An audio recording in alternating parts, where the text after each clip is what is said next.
आज हम लोग बात करेंगे फिजिकल एजुकेशन कोर्स के बारे में। फिजिकल एजुकेशन कोर्स में एडमिशन कैसे लें, इसके लिए क्या एलिजिबिलिटी चाहिए, फी स्ट्रक्चर क्या है, बेस्ट इंस्टीट्यूट जो कि इंडिया में और आपके आसपास उपलब्ध है उसके बारे में बताऊंगा। इसके बाद जॉब और सैलरी जो कि आप इस कोर्स को करने के बाद जो आपको मिले उसके बारे में मैं आपको बताऊंगा। तो फिजिकल एजुकेशन कोर्स बहुत से लोग इसके बारे में जानते हैं। इसके अंतर्गत BPS, BPEd, MPEd, DPEd और बहुत सारे सर्टिफिकेट कोर्स भी आते हैं, लेकिन डिटेल से आज मैं इसके बारे में बताऊंगा। BPS की कोर्स जो कि 12th के बाद आप कर सकते हैं। 12th में आपको 50% मार्क्स चाहिए होता है या उससे ज़्यादा भी चाहिए, और उसका 3 साल का ये कोर्स होता है। बैचलर डिग्री कोर्स बोल सकते हैं। इसकी खर्च होती है 25,000 से लेकर 50,000 रुपये के बीच में खर्च आते हैं साल का। तो यह एक डिग्री कोर्स है, बैचलर डिग्री कोर्स है। इसको करने के बाद आप BPEd कर सकते हैं। BPEd कोर्स जो कि फिजिकल एजुकेशन का सबसे ज़्यादा किया जाने वाला कोर्स है। इसमें 50% से अधिक मार्क्स चाहिए होता है ग्रेजुएशन में, किसी भी स्ट्रीम से आप ग्रेजुएशन करें। BPS करने के बाद भी कर सकते हैं। यह जस्ट लाइक BEd जो कि नॉर्मल टीचर के लिए होता है, वैसा ही है ये BPEd फिजिकल एजुकेशन टीचर के लिए। इसकी फ़ी होती है 30 to 55,000 रुपये पर ईयर। इसके कॉलेज के बारे में बताऊंगा आगे। MPEd कोर्स करने के लिए 50% से अधिक मार्क्स चाहिए होता है BPEd में। अगर आपने BPEd नहीं करा है तो आप MPEd नहीं कर सकते। ये मास्टर्स कोर्स होता है फिजिकल एजुकेशन के लिए। इसकी फी रिक्वायरमेंट होती है पर साल 35,000 to 75,000। अभी तक हमने बात करा फिजिकल एजुकेशन के एडमिशन के एलिजिबिलिटी के लिए कि आप कितने % मार्क्स चाहिए, आपको किस स्ट्रीम से होने चाहिए और कैसे कैसे आप एडमिशन ले सकते हैं। तो एडमिशन क्राइटेरिया क्या है? एडमिशन क्राइटेरिया में आपको फिटनेस टेस्ट देने होते हैं, रिटन टेस्ट देने होते हैं, उसके बाद मेरिट लिस्ट आती है। तो मेरिट लिस्ट में आने के बाद आप सेलेक्ट हो सकते हैं कॉलेज के लिए। उसके बाद आप और कॉलेज में अपना नाम लिखाना चाहें, एडमिशन लेना चाहें तो आप एडमिशन ले सकते हैं। तो सबसे पहले फिटनेस टेस्ट के अंदर रनिंग होती है 600 मीटर मिनिमम। उसके बाद 50 to 100 मीटर स्प्रिंट हो सकती है, लॉन्ग जंप होती है और 10 मीटर की रनिंग होती है।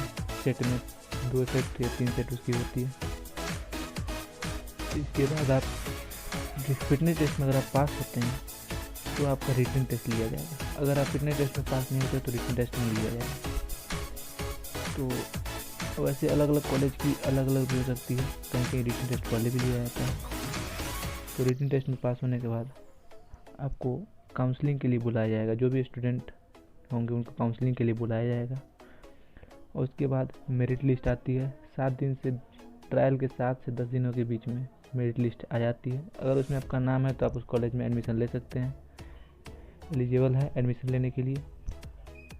तो इस प्रकार एडमिशन क्राइटेरिया हमने बताया आपको कि आप एडमिशन कैसे ले सकते हैं किसी कॉलेज में। तो और आपके पास सबसे अच्छा किसी स्टेट से आपने कोई भी गेम में मेडल है आपके पास तो आपको कोई भी फ़ी नहीं लगेगा। तो आप फ़ी के लिए निश्चिंत रहें। अगर आपके पास स्टेट मेडल्स कोई भी हैं तो फ़ी नहीं लगेगा। हमने एडमिशन क्राइटेरिया देख लिया, एलिजिबिलिटी देख लिया। कॉलेज में एडमिशन होने के बाद हम पढ़ाई तो कॉलेज कराएगी। उसके बाद पढ़ाई पूरी करने के बाद हम जॉब क्या करेंगे, कहाँ करेंगे, इसके लिए हम आपको जॉब के बारे में बताएंगे। आप स्कूल में फिजिकल एजुकेशन टीचर बन सकते हैं। अगर आपने MPEd कर रखा है तो फिजिकल एजुकेशन डिपार्टमेंट में HOD हो सकते हैं। किसी आप गेम में स्पोर्ट टीचर बन सकते हैं स्पेसिफिक गेम में।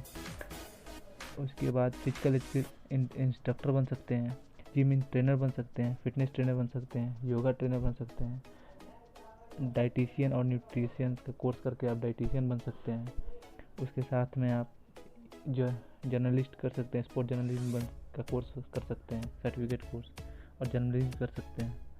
तो बहुत सारे ऑप्शंस हैं। आप कॉन्टैक्ट पे भी बेसिस पे कर सकते हैं।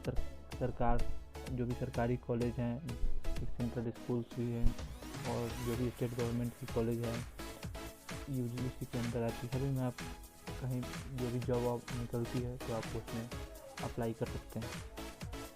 इसके लिए बहुत ही अच्छी कोर्स में मुझे तो बहुत अच्छी लगती है। मैं खुद BPA का भी फर्स्ट ईयर स्टूडेंट हूँ। ऐसी सैलरी की बात करूँ तो 3 to 4 लाख पर एनम MPA करने को होती है स्टार्टिंग में। इसके बाद धीरे धीरे बढ़ेगी। और BPA करने के बाद आप किसी स्कूल में अंडर 10th स्कूल तक BPA करने के बाद आप टीचर बन सकते हैं। तो उसकी फी है, सॉरी उसकी सैलरी है 2 to 2.5 लाख पर एनम। तो this is a good job. तो आप इस प्रकार से आपने ये सब फिजिकल एजुकेशन कोर्स एक अच्छा कोर्स है, आप कर सकते हैं। जॉब भी आसानी से उपलब्ध है, ज़्यादा इसमें भीड़ नहीं है, तो आप कर सकते हैं। अच्छा लगे तो लाइक शेयर सब्सक्राइब जरूर करें।